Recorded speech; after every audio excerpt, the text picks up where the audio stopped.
more than 40 years of experience in anesthesia and 30 years of experience as an examiner. Moreover, when I was talking to him yesterday, during his MD time, he was majorly posted in plastic surgery, and he was doing that time case under ether anesthesia, under spontaneous ventilation. So, sir has seen the cleft lip. Can you mute Nagalakshmi? Everybody Yes, is talking. Yes, sir. Yes, sir. Yeah. I can talk. 1 minute. I'll unmute you. Yeah, I'm okay. Good, fine. So as I was telling you, sir has seen cleft lip palate anesthesia from ether level to the sevoflurane desflurane level. So he has seen the evaluation of cleft lip palate, surgical as well as. I think sir is the best person to discuss this case, and we are fortunate enough to have him as the moderator for this. So those, without wasting much time, I'll hand over the stage to sir. Dr. David and Dr. Andrew, once sir takes over, you can introduce yourself, your name, and where you did your MBBS from, and which place you belongs to. After that, sir will instruct you how to go about the case. I'll just give it to sir.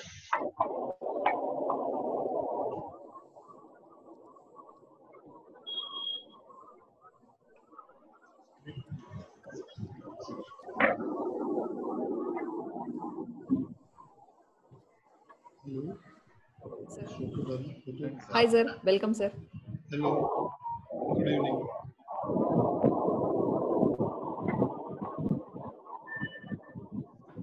Andrew, please check if you have your background noise is too much.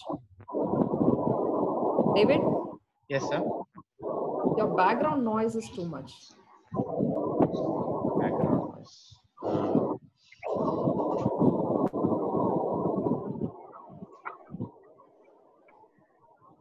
Hello. Hi, sir. How is it, ma'am, now? Can we start? Yes, sir. Yes, sir. No, lot of noise is coming.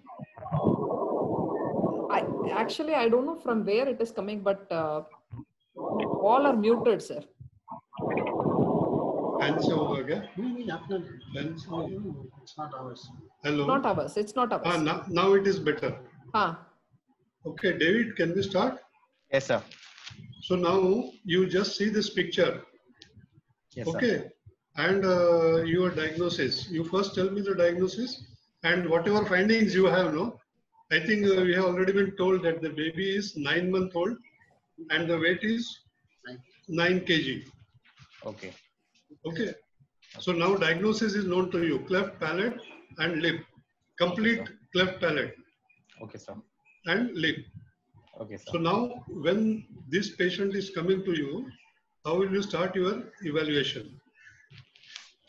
What all you will think for in the history, then on examination, and then management. So you can start from the salient features that you will look for in the history of this, in the history that is required before you want to see, evaluate the patient or assess whether you can anesthetize this patient or not, and what difficulty you will have.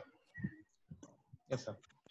Okay. So, sir, I would like to evaluate the child preoperatively. So Yes. I would like to first confirm whether the informant is reliable.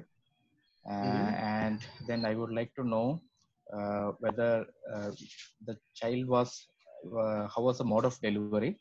Is it a This term? is a normal delivery. Normal delivery. Was it a term or a preterm child? Full term. Full term. And after, and did the mother have, I would like to evaluate any causative reason, like whether the mother had any radiation exposure. Is there a family history? Did it take any medications like diazepam, steroids, or other drugs which can attribute to the causative cause for the cleft lip and palate? It is not there. It is not there. I would also like to know in the family whether the father or anybody else had a cleft lip or palate. Then nobody had. Then then at the time of birth, did the child have any obstructive cause requiring airway securement, ICU admission, or any seizure? No seizure was there. Then I would. Why are you asking about obstructive cause? Do you think this child will have obstruction? What respiratory obstruction? Airway obstruction? Sir, because it is 9-month-old child, whether at the time of birth the child had a smaller mandible, which can cause an airway obstruction, and maybe the child, as the child grew, the catch-up growth has it improved the symptom or not? Anything else? Anything else you would like to know? At the time of birth, what any other finding you would like to know? And this patient, considering this case only. Okay. Okay. At the time of birth, so the child had any airway obstruction, then the child had an particularly in the birth history. Birth weight you would like to know? Weight? Birth weight? Yes, sir. Yes, sir. We would like to know the birth weight of the child. Yeah. And I would expect around 2.5 kilos. It was 2.5 kilos. So I'm expecting around 3 times that. So 7.5. So the weight is almost adequate for a 9-month-old child. Okay. Then I would also like to know whether the child had any, whether there's a history of repeated upper respiratory rhinorrhea, fever, cough, so that I would like to know whether the child had repeated aspirations that had led to multiple hospital admissions or not, and whether how did they feed the child? Did they use any Paladay or any other methods to feed the child? And during feed, did they used to feed the child sitting up, or did they used to feed in supine position? This will all tell us that, and if the history of repeated pneumonias, a little child would have multiple respiratory tract infection because of aspiration. Then I would also like to know whether the child, how was the child during feeding? Was the child very lethargic, sweating, tachypnea, dyspnea, cyanosis were there to rule out why you are interested in knowing this?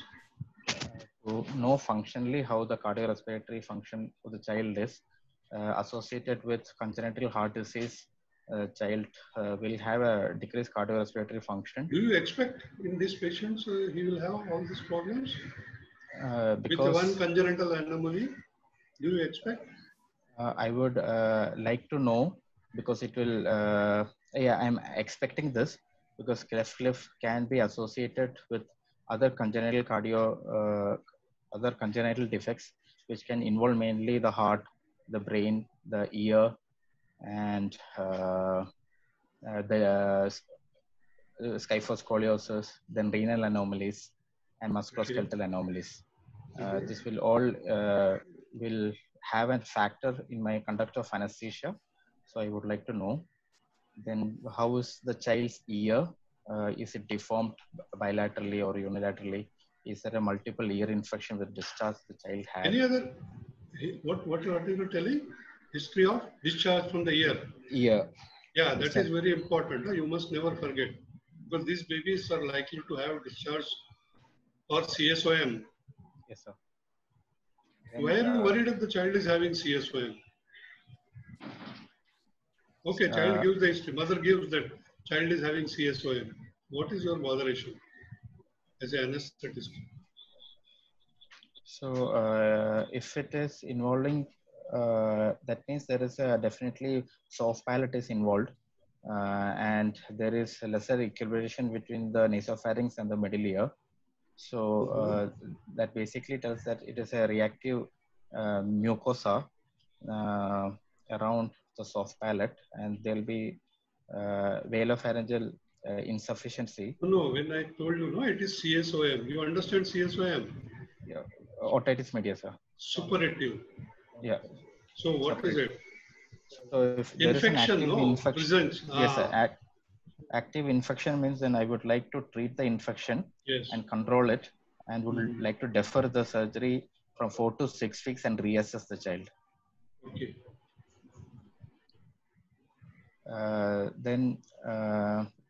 Then I would also like to say in history. Then I would like to know whether there's any features of any OSA features, like any abnormal sound while breathing, how the child is sleeping normally, if the child particularly demanding one particular position for sleeping, so that I would, if the child is comfortable in supine, so that if the child is comfortable in supine, it will aid me in my induction. Or if it is not, then I would like to have to change my induction plan and extubation plan appropriately. Then is there a feature of chronic hypoxia where the child has chronic hypoxia also the child has, we need to know. Then, sir, is there any associated feature in exam? Shall I come to examination? Yeah, what is your important assessment in this case? Child doesn't have any cardiac anomaly in this child. Doesn't have any other defect right now. Okay. So what all things you will assess in this baby? I will, starting a general examination, I would like to see the heart rate, whether there's any radiofemoral delay, radial delay. No, you focus on the airway assessment. Airway, okay. So in airway assessment, sir, I would like to know how is the position of the head to the neck? Is it in neutral position, or is there a torticollis or web neck? And I would also like to see how is the eyes, how is the ear, and I will also like to know how is the mouth opening of the child, and is there any loose tooth. In 9 months, I am not expecting teeth. So how is the alveolus? How is the hard palate, soft palate? And is there any web neck or not? How is the range of movement of the tongue, and the range of movement of the head and the neck? And I would also like to assess the chin of the child, whether it is grossly normal from front of the child and from the side, from inspecting from the side. Then from the side, what will you see? If the the face, yes. Yeah, if the mandible is small and retrognathia, that will definitely tell me that I should anticipate a difficult airway. So then mandible is small.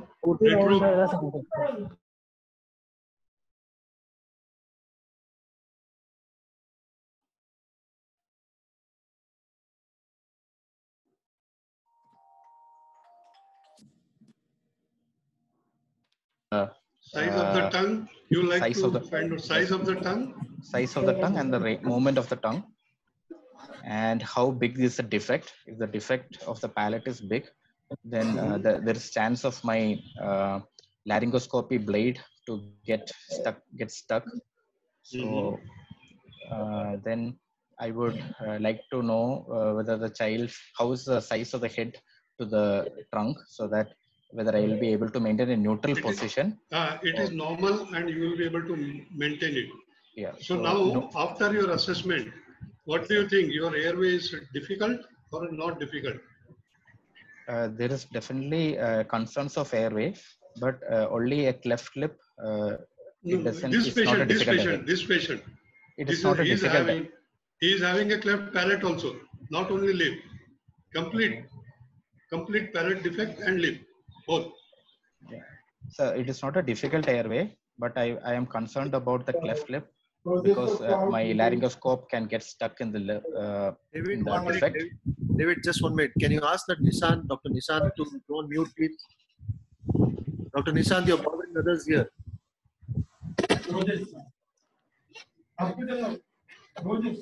Hello. Sir, yeah. And I should tell Nagalakshmi. Hello. Hello. Yes, Sir. sir. Hello. There's a lot of disturbances coming. Yes, sir. Yes, sir. Participants, can you please mute? Yeah, madam, you can mute Nishant there. I can see him talking there. So you can. Nishant, huh? Yeah. Nishant is muted. No, so but the patient is having a complete cleft palate. Okay. Yeah. And a cleft lip also. So I will get ready for a difficult airway cart, sir. So what will you make? So first, Okay. I will make sure my theater is ready. With my monitors checked, machine checked, I will have oxygen and suction ready, and theater is warm. You are directly jump into the operation theater, no? Before that, you don't like to do anything. I would like to pre-operatively assess the child.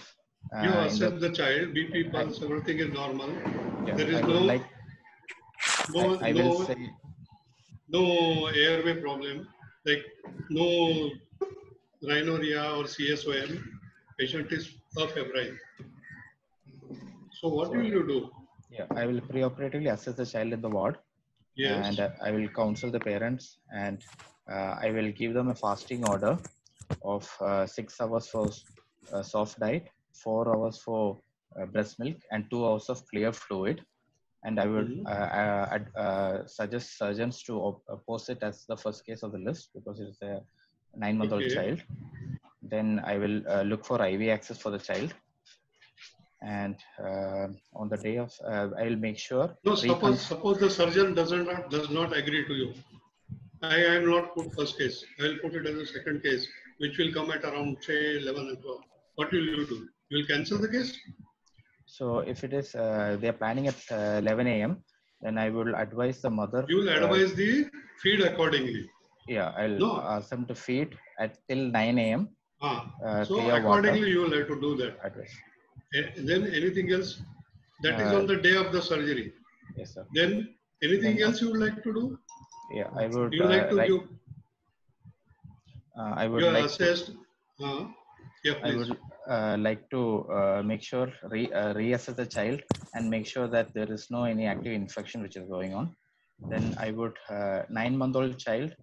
I won't pre-medicate the child for anxiolysis, hoping that there won't be any problem in suppression from the parents. Then but child is crying. Child is crying a lot. Yeah, and quite active.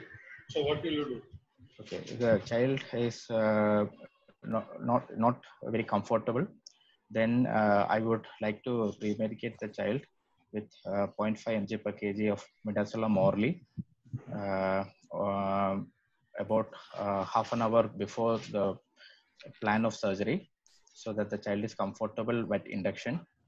I want a smooth and calm induction so that the induction is smooth and the airway can be secured without any problems. If midazolam is not available, any other drug you can give? I would like to give triclofos, 75 mg per kg. That is 45 minutes before surgery. What is your opinion about the ketamine, intramuscular or oral?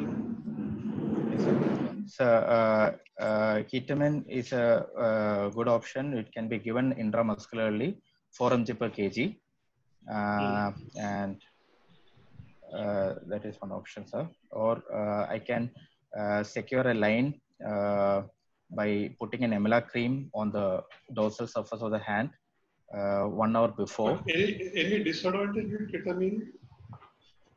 Ketamine, I would, if I'm planning to use ketamine, I would also like to add 10 mg per cc glycopyrrolate so as to reduce the secretion.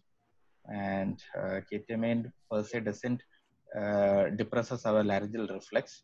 So, so these are the concerns which I will have with ketamine and Then intramuscularly. you said you will give some EMLA cream to start the IV line. Okay, Yeah. no? Yes, sir. What is the disadvantage with EMLA cream? EMLA cream can't be given. One problem is with methemoglobinemia patients, it is a problem. Second thing is it has to be applied 1 hour before. That you can do, that is not a problem. Then, What happens to the vein when you apply the EMLA cream? There is a vasoconstriction. Okay, so your getting vein will be more difficult. Already small children, most of them you will see they will be chubby. So any other cream is there which can be used?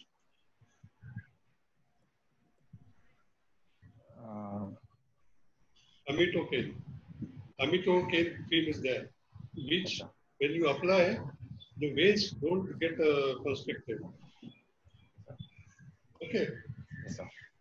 Okay, Then on the day of surgery, I will confirm before taking up the child. I will confirm the fasting orders, and I will time out with the surgeons and the sisters. And I am planning. Then I will make sure that the theater is ready. My difficult airway cart is also ready, in which I will theater have. is ready. Theater is ready means what are you going to keep ready? Okay, sir. Okay. So I would like to check the machine and make sure it is in working condition. I will make sure the oxygen supply is there, suction is there. My emergency drugs, I will make sure it is there.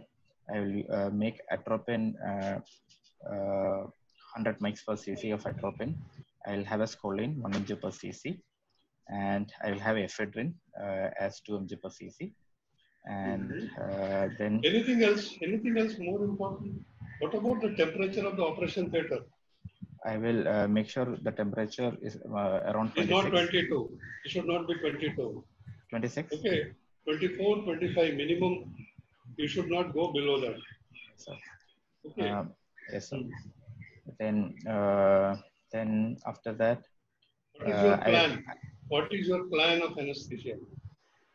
So yeah, my plan of anesthesia is with the Jackson-Rees modified tube. I will have a inhalation induction. I will also have propofol 1 mg per cc loaded, and I will also have trachurium 1 mg per cc loaded, and I will besides my emergency drugs, I will induce the child. What circuit of anesthesia you will be using? Yes, sir. I am planning to use for inhalation induction Jackson-Rees ICE modification. Okay. I'm planning to keep nitrous and oxygen around 3 liters and 3 liters of nitrous and oxygen at flows of 5 to 6 liters. And I will use appropriate mask which is correct for the child. And I will also make sure that anesthetic agent? And I will induce with nitrous and first nitrous and oxygen. Then slowly I will start using sevoflurane, starting with 2%. I'll gradually titrate after connecting monitors of saturation pulse oximetry, ECG, NIBP.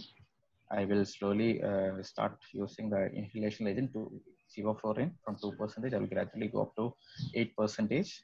Make sure the child is inadequate depth of anesthesia. I will start a line, and after starting line, I will cut the nitrous. This is one technique of induction, sevoflurane with sevoflurane. Yes, Any sir. other technique of induction is there with sevoflurane? I can also with sevoflurane. With sevoflurane, I can also start off with directly 8%. But for that, I will have to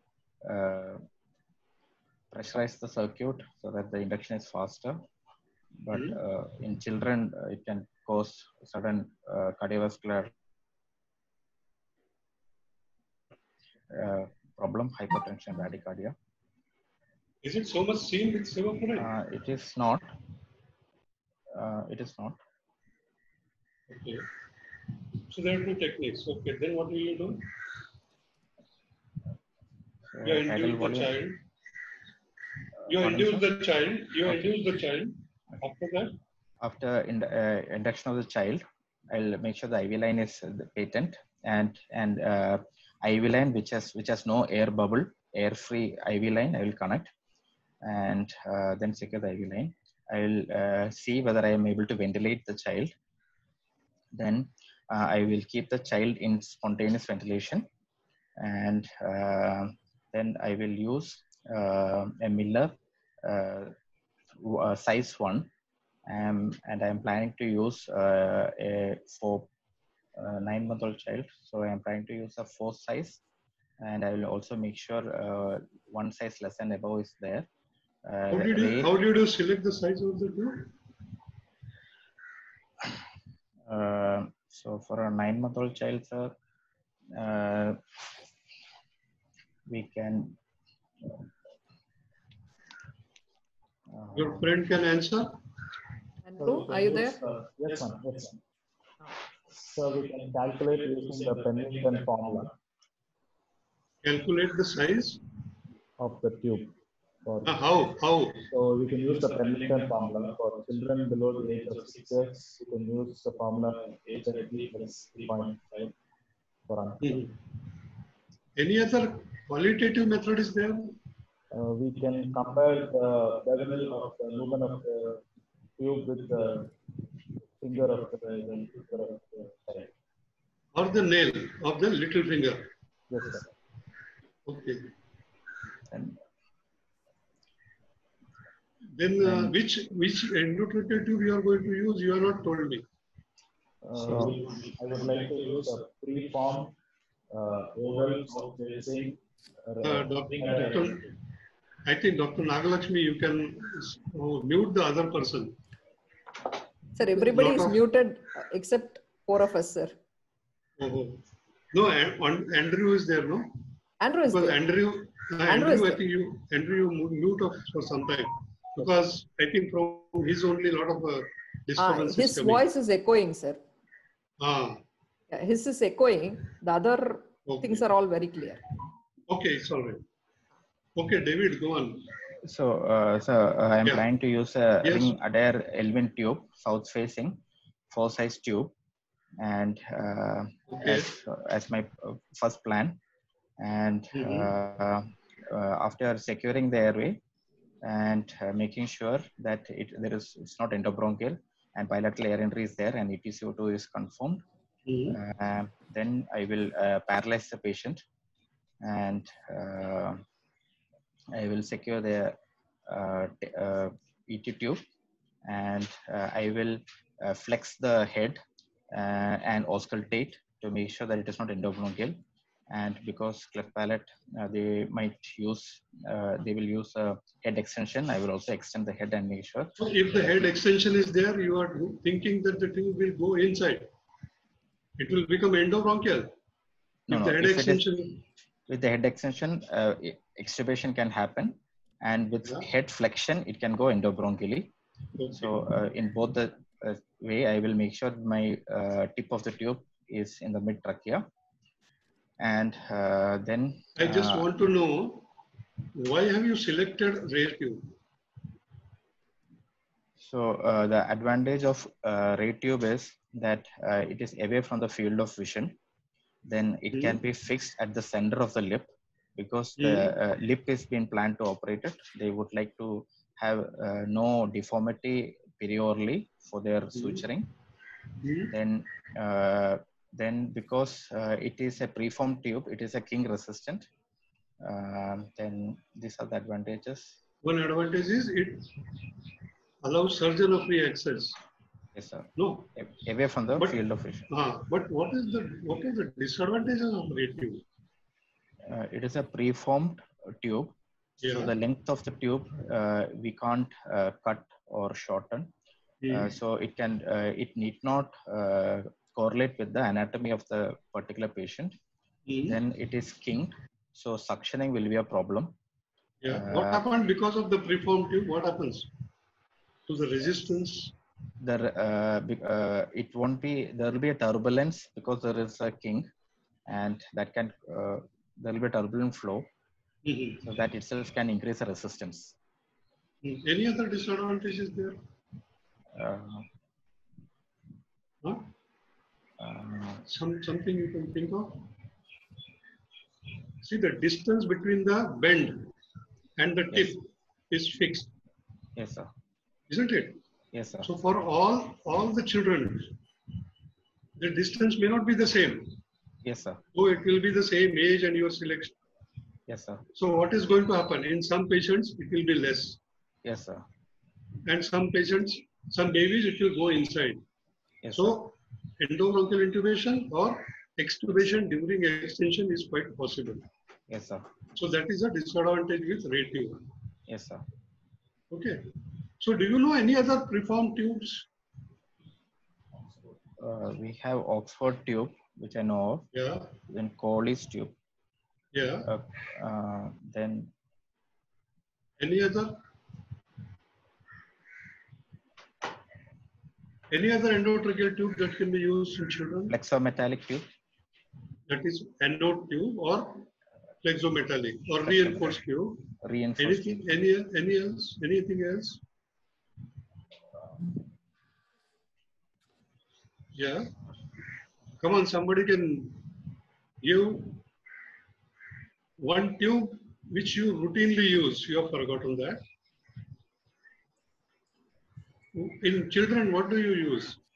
Pediatric patients, normally, if it is not cleft palate lip surgery. We can use a micro cuff tube, sir. No, that is cuffed and non-cuffed. No, anything else? Any other name is there? Have you heard McGill's tube? Normal tube. The normal tube, what you say normal. Actually, that is not a normal tube. That is a McGill's tube. Okay. Yes. But there is one more tube. That is called as Murphy's tube. Okay, sir. What is the difference between McGill's and Murphy's tube? Murphy's tube, there is a Murphy's eye. Murphy's eye. Okay. And then one more pediatric tube is there, which is not in practice. That is called as CAT tube. CAT. CAT. Okay. That is what? Child's anatomical tube. How does it differ? That is also a preformed tube. Towards the end, I will try to show you the picture of that. Okay, sir. That CAT tube. It has got two 90 degrees bends. Ray tube has got only one bend. Okay, sir. But child's anatomical tube has got two bends, 90 degrees. And that is why it is not being used, because what happens is too much resistance will be there, secretion is impossible, and introduction is also not very easy. Okay.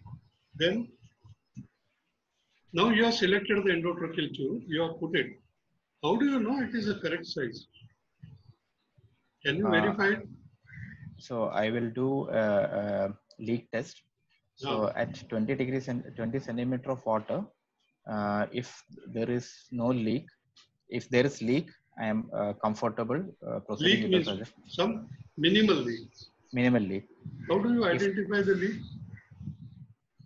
So I will take a I will take in closed circuit.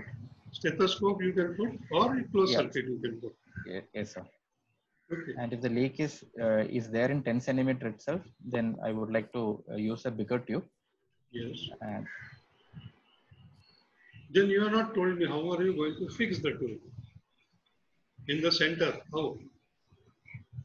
You have to secure it so well, no? Because surgery, yes, they will be doing extension, then they will be handling the tube. During their dissection, they will put a mouth gag. So I will fix it at the chin level and make sure the tape is fixed properly. Fixed properly. Yes, sir. No? Then what is you will be maintaining anesthesia with?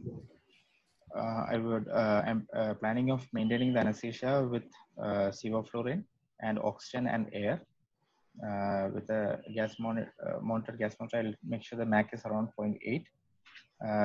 And before putting the gag, I will supplement some more opioid fentanyl 0.1 mics per kg, so that there is no any. You are used for intubation scoline, or after no? After securing, I kept on spontaneous. After securing the airway, I have used Attrac to paralyze. No scoline.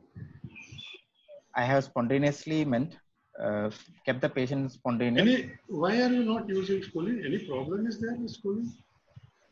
No, sir. There is no problem.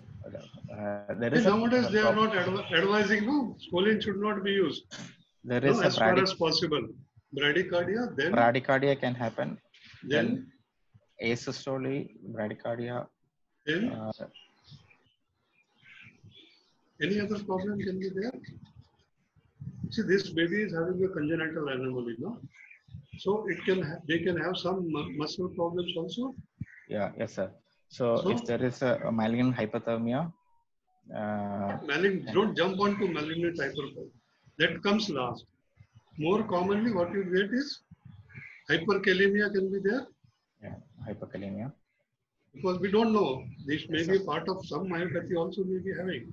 Yes, sir. Then anything else? Myoglobinuria? Yeah, yes, sir.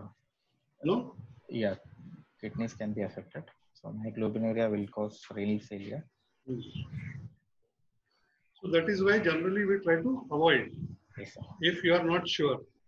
Yes, sir. Okay. Then? For positioning of the child. Before positioning, I will make sure that the child is nicely covered so that the temperature can be maintained. Okay. Then I will, before putting, we'll position the child. And after positioning the child, what position the child will be put? They would like to keep in head extension, and with head extension, extreme extension, they will keep. And so before putting the Dingman's retractor, I would like to see how is the airway pressure and the EtCO2, so that when they apply the Dingman's retractor, if there is a kinking, I will be able to notify the surgeons. And after putting the Dingman's retractor, I will make sure that there is no increase in airway pressure or EtCO2 is normal. And I will auscultate the child also to make sure that accidental extubation hasn't happened. Yes. Then after that, I will hand over to the surgeons.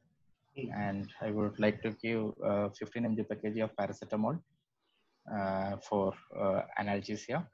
And 15?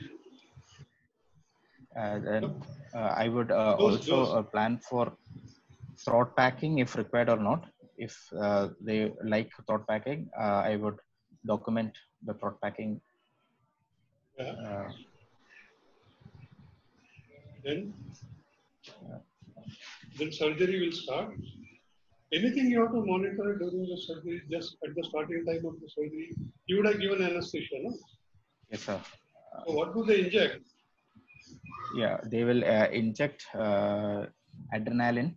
So I will ask them to load not more than 10 mics per kg of adrenaline and lignocaine, not more than 4 to 5 mg per kg of lignocaine for infiltration. Then, yes, sir. Any anesthetic agent has a problem with adrenaline? Halothane can cause catecholamine sensitization, and it can cause tachyarrhythmia, ventricular fibrillation, tachycardia. Okay. So in that case, I will advise them to use only 5 mics per kg of adrenaline. Yeah. Then maintenance of anesthesia. So I'll maintain with a MAC of 0.8 with sevoflurane, air and oxygen, and then I will supplement the. Yeah, one thing we have forgotten.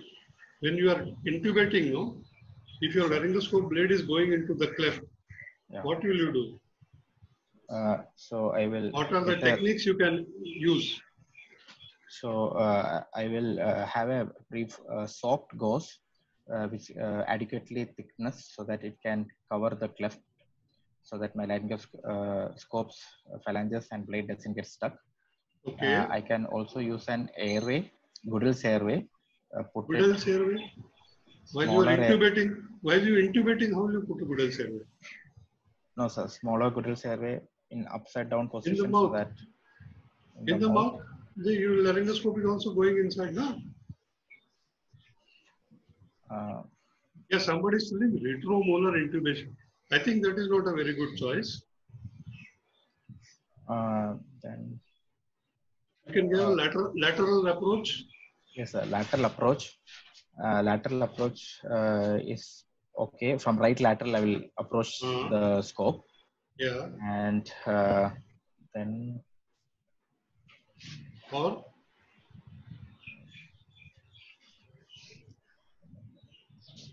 these are the approaches. Some dentists, no, they will prepare a stent which can be fixed into that area when you are doing intubation. Yes, okay. Sir. Yes, sir. Okay, go on then. Sorry, I just forgot actually. So the middle, then maintenance of anesthesia? I will maintain, I will give the muscle relaxant so that it's almost immobile during the surgery. And I will make sure that I will have a close watch on the blood loss. I will calculate the maximum allowable blood loss. What is the blood volume of this child? So for a 9-month-old child, I will take the blood volume as around 10 months as around 80 ml per kg. So how much it will come to? He is 9 kilo, no? 9 kilo. So 720. Okay. And I will allow a maximum blood loss by calculating the baseline hemoglobin, hematocrit minus the least amount which I can drop to divided by the baseline hematocrit. How much you can drop down? How much you can drop down in this case? Because it is a cleft palate, I'm thinking of 8 grams per deciliter. 8 grams will be too difficult, no, for this child to manage. Generally, what hemoglobin you expect this 10-month-old or 9-month-old child? Normal. So around 12 to 13. Yeah. So better to restrict to your 9 to 10, not more than that. Not yes, allow less than that. Yes, sir. Okay. Then? And I'm planning to give fluids using Holiday Hegas formula. So for a 10 kilogram child, 40 ml per kg of RL I'm planning to use. And then I'll maintain that temperature throughout the surgery.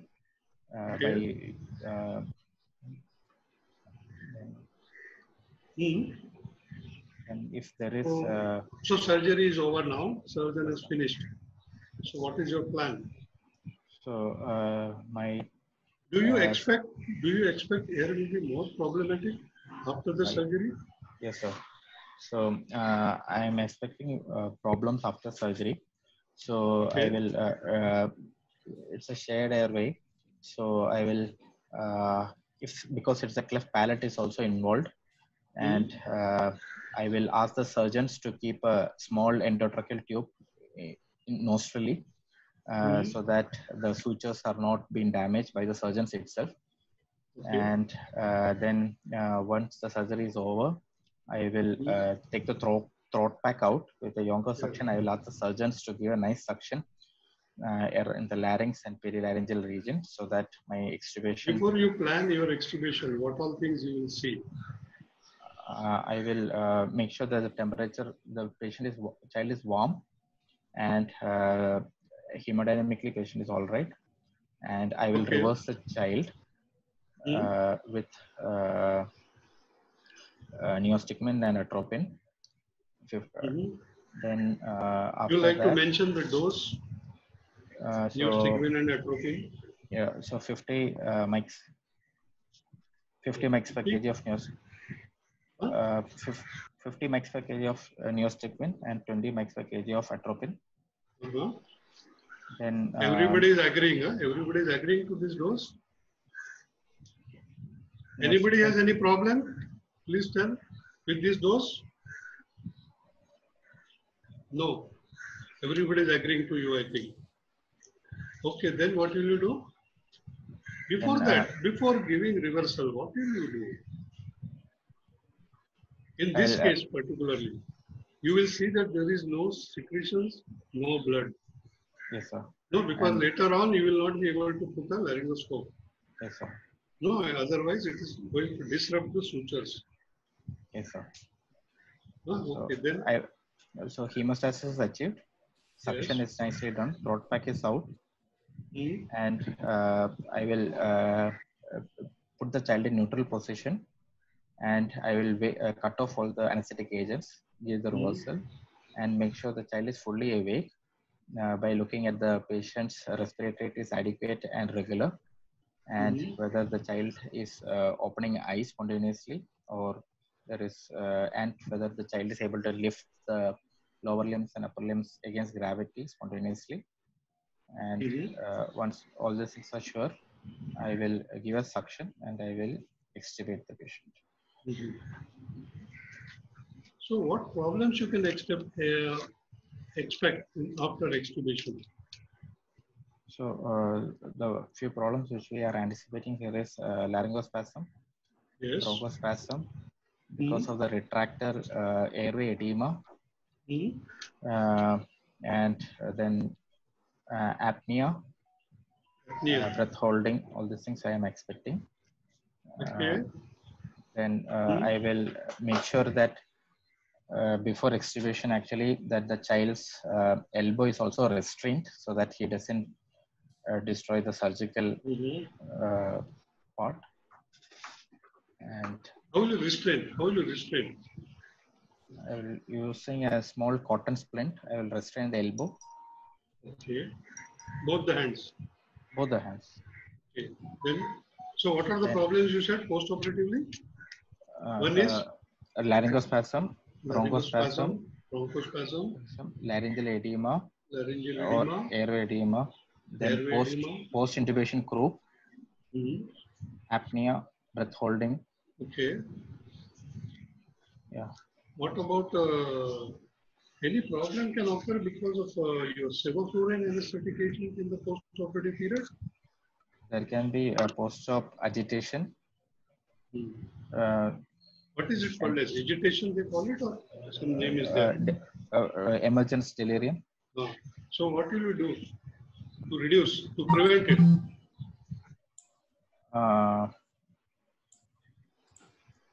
I'll make sure the child is having a post-op analgesia adequate. Analgesia is adequate. Then? Child is warm and early. They're comfortable with the patient. Involvement will be. Okay. Yeah, what do you think? Tongue stitch. You have some idea what is this tongue stitch and which cases you should apply? So if it is a long surgery, because of the retractor, there can be edema. So they can apply a tongue stitch in the posterior wall of the tongue and put it in the lip, so that in the post-op period, if there is a airway obstruction because of tongue fold, they can pull the tongue, relieve the. Any other thing you can do to reduce the edema? We can use dexamethasone intraoperatively, 0.2 mg per kg. Where will you put dexamethasone? IV? Intravenously, sir. Can you put it on the base of the tongue? Not sure, sir. Yeah, we can do that also. Both methods are there. But again, which is more beneficial, the literature does not give exact idea. Some people give that. Okay, if severe bronchospasm is there, what will you do? If severe bronchospasm is there, then I will first make sure the patient is having connected to the monitors properly, saturation, ECG. I'll make sure that the child is getting 100% of oxygen, and I will give Yeah. 0.5 mg of propofol and give Oh. salbutamol nebulization through Jackson Rees circuit. Okay. And Shilpa has told, I think, Shilpa has said agonist nebulizer yeah, and salbutamol. adrenaline. Yes, sir. Okay. Yes, sir. Adrenaline Any- nebulization, Ah, 0.5 ml and 5 ml of normal saline. I will give Okay. a nebulization. mhm.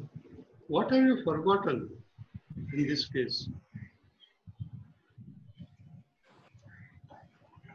What have you forgotten, which is very important for any patient who undergoes surgery, whether it is a child or an adult in the post-operative period? I will monitor the child in No, no, monitor, you see, pain, post-op pain. yeah. So So I given what is your, that will be enough? no, sir. Post-op pain relief? You are given only one block, one thing, no? No, I given Paracetamol Fentanyl, at the start, that's all. No, and I will ask, intra-op also you are not given any analgesic other than sir. paracetamol. Yes, sir. So No, you I won't. will I would like to give take care of the post-op analgesia. Yeah. So I will ask surgeons can infiltrate 0.25 percentage bupivacaine Where? and other mode of analgesia I can give Where as they will infiltrate? Where they will infiltrate? so if it is in the hard palate in After the surgery. no, sir, during the They will never allow. They will never do that okay, because it then will become turgid, no? That area. yes, sir. In Then a cleft lip, what other analgesia you can think of? In a cleft lip alone. we can give infraorbital nerve block. Yes. So What are the various approaches? so in a cleft lip, intraoral approach will be a better by using 0.25 bupivacaine with a 25 gauge needle around 2 ml. I'll 2 ml you will give? 2 ml is a very large dose. so Why it is a large dose? small area, so Yeah. So it will cause how will more you edema. identify? How will you identify where you are giving the drug? Yes, sir. So intraorally, I will give in the canine fossa behind the canine and the first premolar, the subcus face. The needle pointing around not more than 0.5 centimeter deep. I will infiltrate. The infraorbital space is a line joining the Infraorbital space? Infraorbital foramen. Foramen. It is a line joining the pupil, infraorbital membrane, and the mental foramen, and a line drawn parallel from the ala nece, 1 centimeter away from the thing. I will direct the needle so that I make sure that I am not injuring any other part. The other approach is external. Extraoral we can give. So how will you identify that? By a line joining the pupil, superior orbital ridge. Pupil. Not pupil. Superior orbital ridge, inferior orbital foramen, and the mental foramen. Mental foramen? No. How mental foramen will come there? No, sir. That perpendicular line and the line joining the ala nece. Ala nece. Not ala nece. Ala nece and infraorbital foramen is a different area. It will become like this. What is this I am showing? No? Angle of the mouth. Angle of the mouth. And middle of the palpable aperture or palpable fissure. Okay, sir. Okay. Yes, sir. Then that's all. So for palate, what will you do analgesia? Nothing. Post-operative? Palate will be more painful. Yes, sir. So we can supplement paracetamol, then diclofenac. Suppose we want to give fentanyl. Can we give fentanyl? Fentanyl, I would. If I am planning to give fentanyl, then the patient should be under monitoring. Yes. The post-op care unit. Mm-hmm. Only then I will advise fentanyl. Morphine also we can give 0.05 mg per kg, but patient should be under monitoring. Which one you will prefer of morphine and fentanyl? So for the immediate pain relief, Fenta will be better. But morphines are used in the wards. It is a long acting. It is a long it's acting. A long acting. Yes, sir, it's a long acting, but making sure that patient is having adequate monitoring with saturation and respiratory, the adequate nursing staffing is there. And what blocks you can give for the cleft palate pain relief?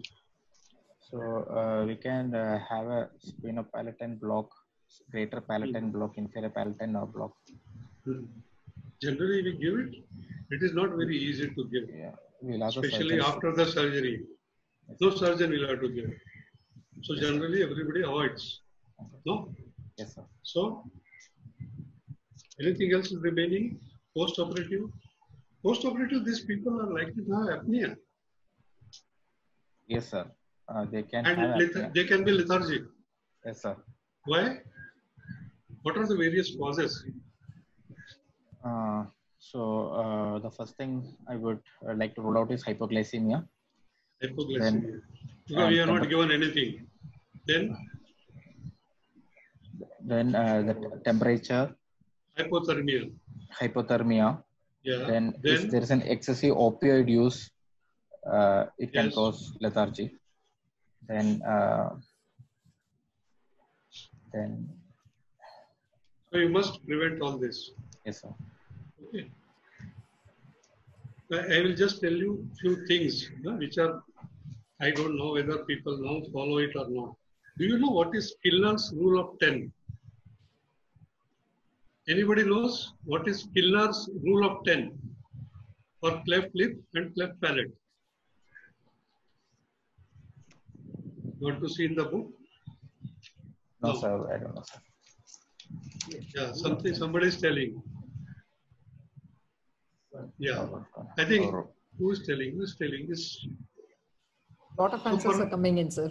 Yeah. So it is Kilner's rule of 10 is for the cleft lip and the cleft palate. It is different. For the cleft lip, it is 10 pounds weight, 10 weeks, and 10 grams of hemoglobin. And for the cleft palate, it is 10 kilo weight, 10 months, and 10 grams hemoglobin. 10 grams hemoglobin.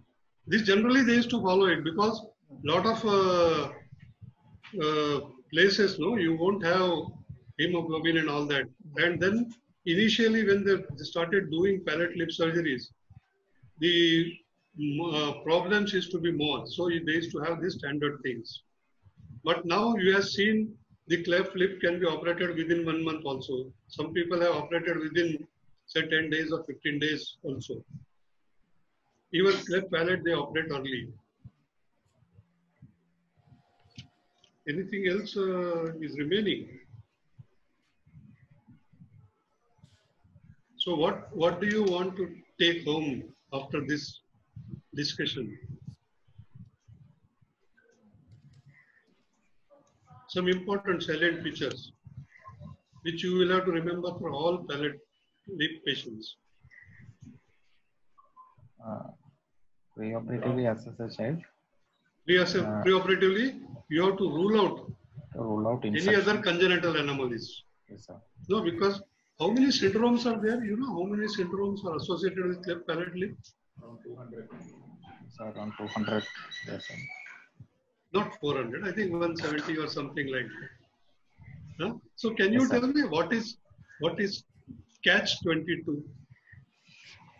So catch-22 is a syndrome where there is cardiac anomaly, anorexia anomaly, Yes. choanal atresia, And then tracheoesophageal fistula. And last one, H.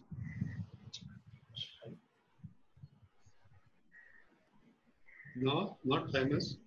H is what? Hypocalcemia. Hypocalcemia. No, you have to remember that, no, because hypocalcemia can produce problems in the post-operative period. No. Yes, sir. Yes, sir. Especially in these people. Especially in Yes, these sir. people who are having this syndrome. But like that, if we keep on going, there are hundreds of syndromes. But when you want to assess the baby, you don't think about syndromes. You think about the basic anomalies that are there. And your area assessment from the side can give you a very good idea. Yes, sir. And never paralyze this patient if you are not very sure of achieving endotracheal intubation. Yes, sir. So you must expect difficult airway for a patient who is having a cleft palate all the time. Yes, sir. You got better prepared, be prepared, then have a problem. Yes, sir. Then the third thing you have to remember is extubate the patient when he's fully awake, calm, but calm. He should not be restless. Otherwise, he will move too much and then suddenly bleeding may be there, then patient may go in for any problems. And intra-op and post-op analgesia. Intra-op Yes, also you have to do and post-op analgesia. Yes, sir. Okay. Anybody wants to ask anything? People are asking if we still use stent, precordial stent. Yeah, actually, I have been giving anesthesia when I started. All the cases, we used to have a precordial stethoscope and we will be sitting at the foot end of the patient. I just like to tell you what I used to do when I started my post-graduation. What I used to do is induce this patient either with open ether or with thiopentone and scoline.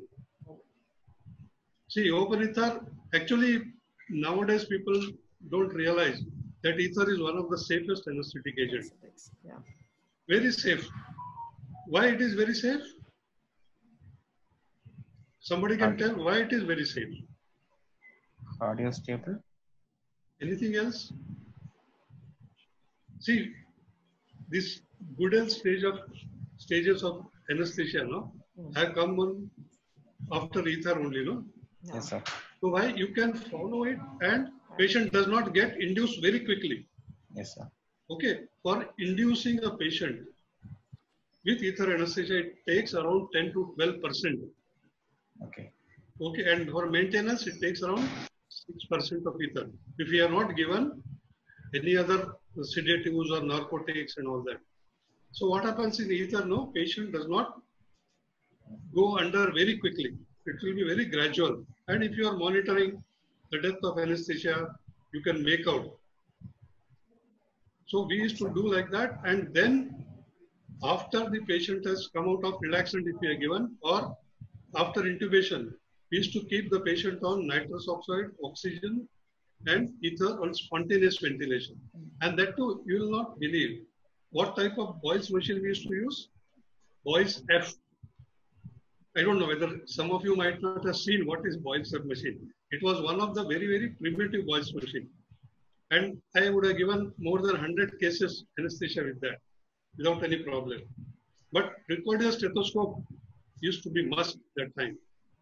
And when you are giving ether anesthesia, what important thing we used to do is give pre-medication, intramuscular, pethidine, Phenergan, and atropine combination, so that the secretions that are caused by ether anesthesia are not there. And the patient will be very sedated. And pethidine, Phenergan, pethidine is to give 1 milligram per kg, Phenergan 0.5 milligram per kg, and atropine our standard dose, and maintain the patient. And we used to extubate these patients on table. Not like a lot of people think, you know, that the recovery of ether anesthesia is very slow. But if you have followed the steps of surgery, you will know when to reduce your ether anesthesia. And then you won't need also post-op analgesia in this patient. They will be very quiet.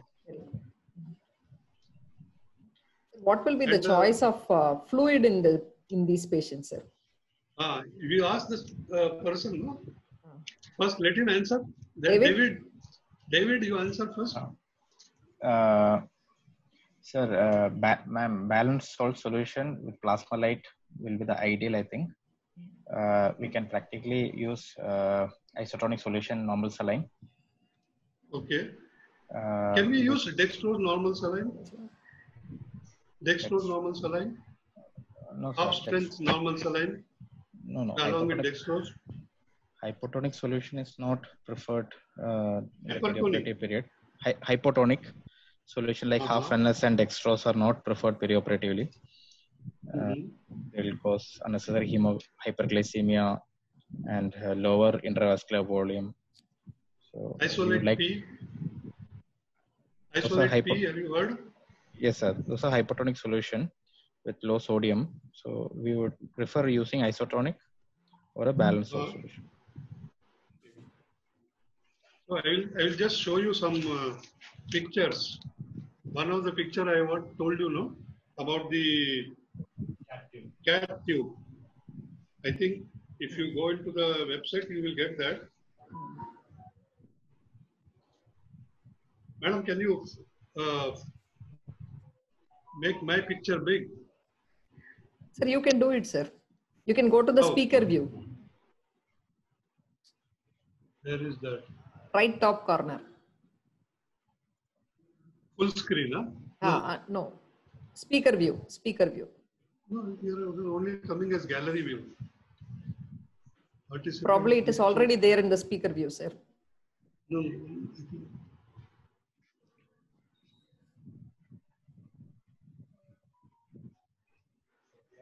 See a little bit.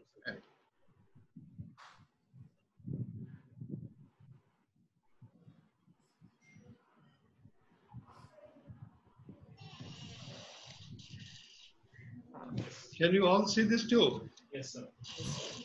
So can you tell me what are the advantages and disadvantages of this tube? This is Cole's tube. You know it, no? Cole's tube. So Cole's tube or Cole's tube, whatever you call it. What are the advantages and disadvantages? The advantages that it can be used in children, and the tapering part of the Cole's tube will not let the tube migrate endobronchially. And the other advantage is the internal diameter of the tube is constant, so it is a laminar flow. How? No, how it will be constant? The internal. It is narrow. No. You have seen the picture, no? Yes, sir. It is not constant at all. I'll show you the picture again. Yes, sir. So outer diameter in the machine side is bigger and the patient side is smaller. So that is not.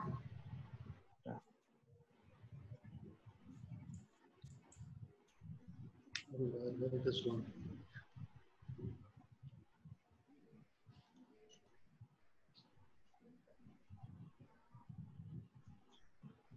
See, you can see, no, the diameter is varying. Yes, sir. No. So what is the disadvantage with this? Suctioning will be a problem. Suctioning will be a problem. Anything else? You see the lumen is varying, no? Yeah, isn't it? Taper. Yeah, it is. So what is going to happen to the flow if the lumen is varying? Turbulent flow will be there. Yes, sir. So resistance to expiration will be there, no? Yes, sir. Yes. Isn't it? Plus, yes, the tube has got a shoulder. Yes, sir. Isn't it? So shoulder is going to rest on in the glottis.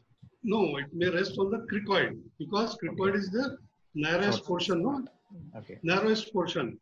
Yes, sir. So it can lead to, if it moves and all, no, it can lead to edema. Yes, sir. So that is why you will see now nobody uses this tube. Hardly anybody uses.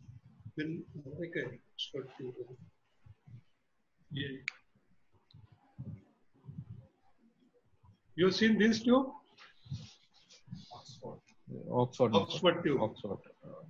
So what are the, why it is not very commonly used? What is the disadvantage with this tube?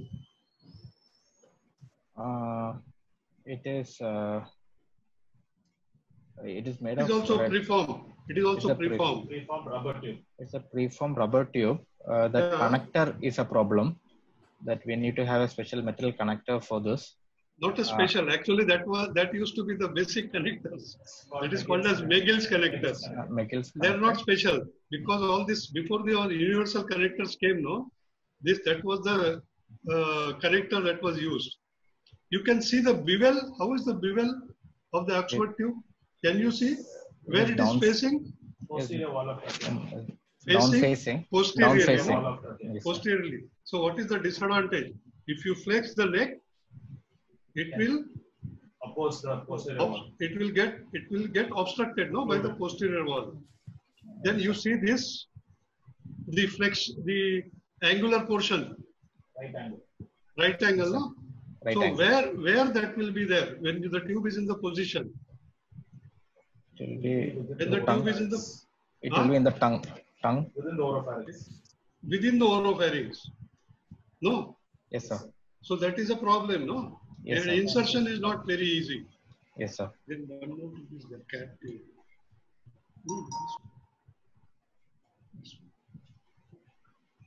Then this tube you can see another one. This is what is called as a child's anatomical tube, or they called it as CAT, cat tube. So you can see now it has got 290 degrees bends. Okay. Okay. Yes, sir. So again, they used to say that it is very good for all surgeries on the face or on the upper lip, on the palate and all that. But you see what is happening? Too many bends, no? Yes, sir. So introduction is not very easy. You need a stillet. Second is, if you have to do suction, it is Yes, sir. nearly impossible. And again, the resistance will be very high. So Yes, sir. especially if you are going to keep the patient on spontaneous ventilation, this is not the right choice. Yes, sir. Okay, anybody wants to know anything else? Yeah, history part, no, one thing we have not asked, that these babies will have gastroesophageal reflex. Yes, sir. So that you must ask. But then these are the patients who are going to have post-operative aspiration also. Yes, sir. Okay? Yes, sir. I can see you. Anybody wants to ask anything? That was an extensive discussion, sir, for a short case. I think We covered all. somebody is asking that if EMLA cream cannot be used, which other cream is No, used? that they missed it, sir. They missed it. It is an yeah. It was amitocaine. Yeah. Amitocaine. Okay. Anything else? Anybody wants to know?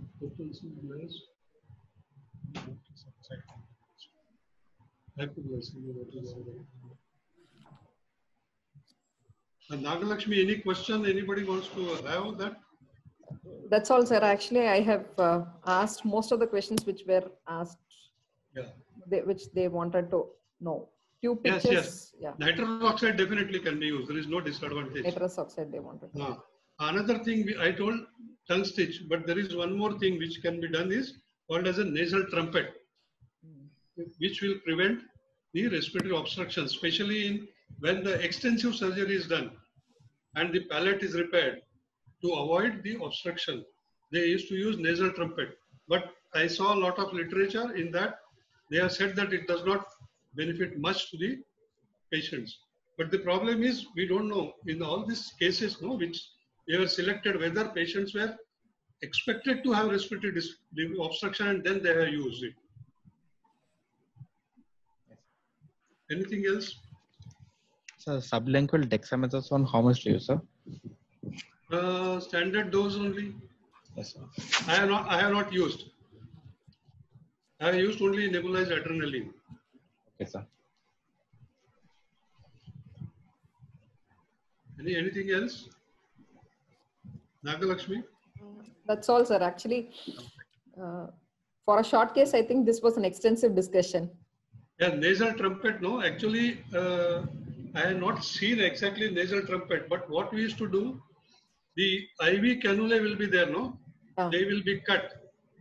Small pieces, say like 1.5 centimeter to 2 centimeter length, and that will be inserted into the nose. And or I think more around 2 centimeter, so that you get beyond the obstruction. Okay, sir. Okay. Dextrose modified RL. It's a fluid. Okay, we'll conclude. Yes, sir. Okay, thank you. Thank you all of you. Thank you for your Yes, time, sir. Thank you so much, sir.